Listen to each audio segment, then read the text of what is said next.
since there's basically nobody home inside and outside, there's nothing controlling. How does that relate to our concept of free will and intention? Well, the entity that we are, and that until you become a fully awakened being, you're going to identify the entity that you think you are as being some kind of a self, is not rigidly and deterministically determined in how it behaves and how it evolves over time. If it were, if there were a radical and complete determinism, then you couldn't, the process that you are would just have to unfold, and there would be absolutely no hope that that process itself could direct itself to evolve in a new and different direction. But that is not the case. If you look at what happens to you as an individual, the working of your own mind, that there are constantly decisions being made, and they're being made as a cumulative result of the past conditioning of the body-mind complex that you are.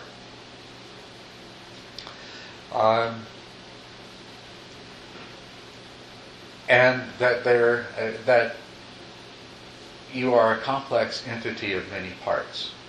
There's no single thing that you can call your mind, and no single thing that you can call yourself, and no single thing that you can call your will.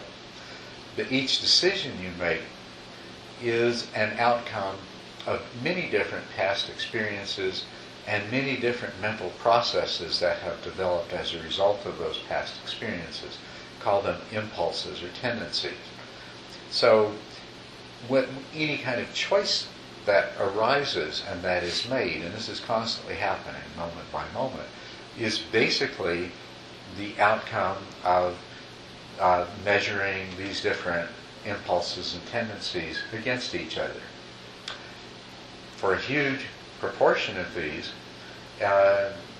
your makeup is such that the predominance is such that it's always going to go in one particular way. There's not any sort of doubt. The probability is huge that when this choice arises, that you're going to go this way rather than that way. But there are also a tremendous number of circumstances that arise in your life where, when these different impulses and tendencies, when they're added together, they come up to a probability that is like 50-50 or very, very close to that, very closely in balance. And so in those cases, it's not predetermined. The other thing is that it's not as though in each intention that arises in your mind and each act it leads to, that every part of your cumulative past karma is participating in this. So something happens and you respond immediately afterwards, or at least you have a reaction. You're inclined to say something of a particular kind immediately afterwards. And of the different tendencies and processes that make you up, there's only a small number of them that would have participated in the generation of that intention. If you have restraint, and if you allow a little more time to elapse, there are other tendencies that you have acquired, which can produce a different intention and a different action, if only you allow the time for that to occur. Now, allowing the time for that is only one part of the way that we as an entity can determine our own evolution. The other is the kinds of tendencies that we accumulate that can affect a particular choice, that can affect a particular intention. So that is by other very easy choices that we make all the time. You can influence by things that you hear and read, and influence by your mind's own examination of your experience. Say that I would like my own nature and my life to go in this direction rather than that direction. And that can guide you, just to use the example of being a person on a spiritual path, that can guide you to become interested in a spiritual path. That can cause you to start associating with different kinds of people. And what they say and do is part of what influences your future decisions. You can attend Dharma talks, and everything that you read, see, and hear becomes a part of your makeup.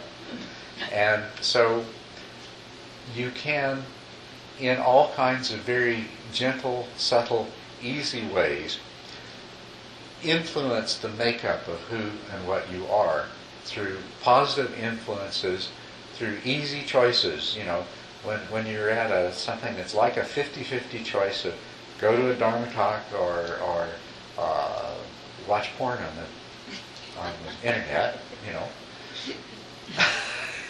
I'm not sure if most people would experience that particularly, but you know, it's very illustrative of the different kind of results that come. So if you just imagine that you're at that decision point, that it's, well, should I do this or should I do that? You know, and if you're right at that balance point, and if you have the sense that you'd like to be a better person in a better world, then you might choose to go to the Dharma talk. And you build up, you accumulate those experiences. The Buddha said that the path, you know, somebody approached him once and said, good companions and good circumstances, that's part of the spiritual path, right, boss? And he says, no. That's the whole of the spiritual path. Associate with good people. Associate with people that you would like to be like and that have the same interests and directions. Bad companions are going to make you into a person like the people you associate with. So good companions, wholesome companions, and wholesome circumstances. This is the way that you equip your mind with all of these positive influences, so that when you come to other more difficult choices, you can introduce enough of a pause and let them join in the decision making, so that when you have the impulse to perform a kind of habitual, unwholesome action that has been a part of your life for a long time and being reinforced many times, if you restrain yourself long enough to have some of these newly acquired influences play a role, then you can change. And each time you succeed in doing that, you make yourself into a different kind of person who's less likely to be inclined to the unwholesome and more likely to be inclined to the wholesome. So to bring that back around to meditation, that's what we're doing every time we bring our attention back to the breath, is practicing that. As a matter of fact, skill. We are. If you wanted, I thought years ago, I thought of this as a way that a person could understand meditation and karma. How meditation is a way of making a particular kind of karma. You close your eyes and say, I'm going to pay attention to my breath, and it doesn't happen.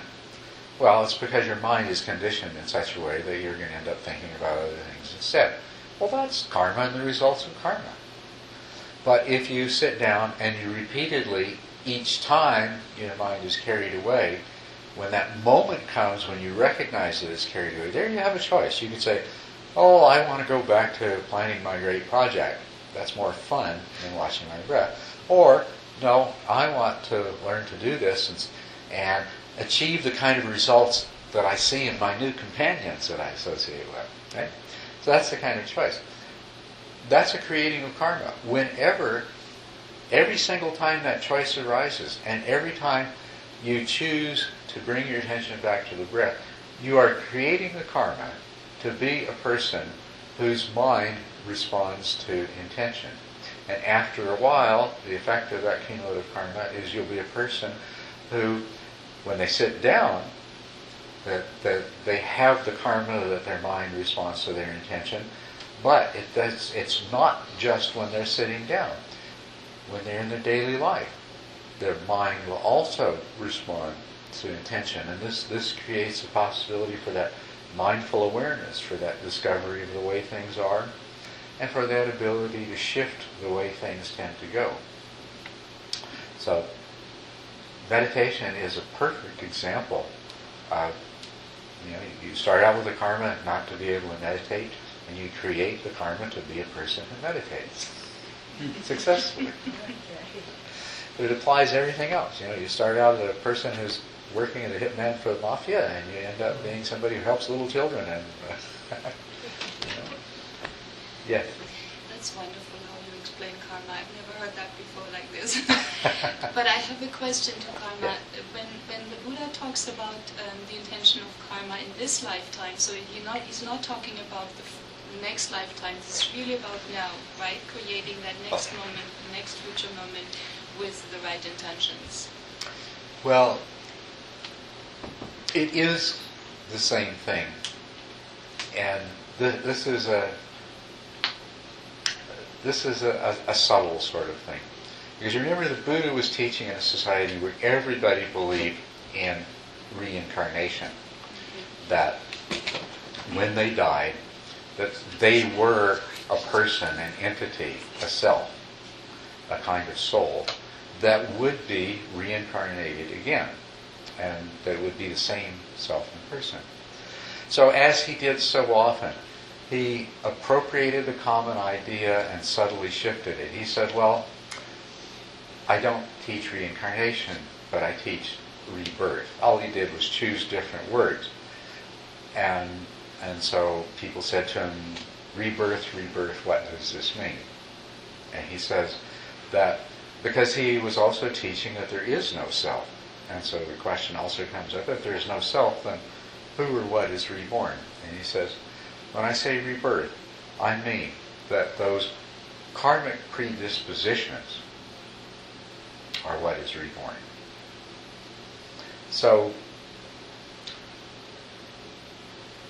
the self that you think you are it's not something that you're going to lose and be destroyed when you die. It's something that never existed in the first place. It's just a mental formation. It's like an idea or a thought or a memory, and it has no more substance than that. But we are all interconnected. We are part of a whole, even though we can't understand the nature of that. And what is reborn, if you live in a good way, and if you develop a lot of good karma, and that you have developed a good karma is that you have become a wholesome person of high values and a good standard of behavior, then that is what continues on, are those karmic predispositions.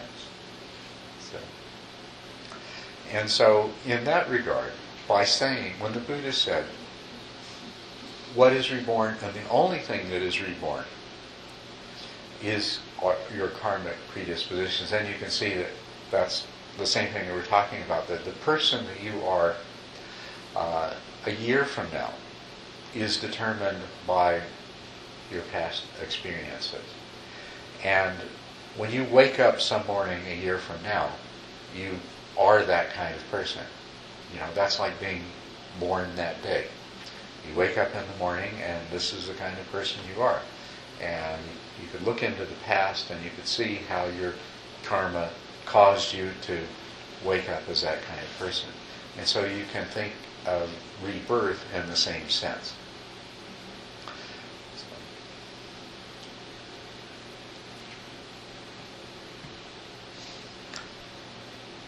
The best thing is not to cling to ideas of rebirth and reincarnation, because if you think of it, your major concern is this life. You probably don't remember anything about your past lives. And so it's very likely that, no future being that comes to think and feel the way you do is going to remember having been you in the past. So don't worry about that. Focus on your life. Focus on becoming awakened in this lifetime yourself. But you can take comfort in the fact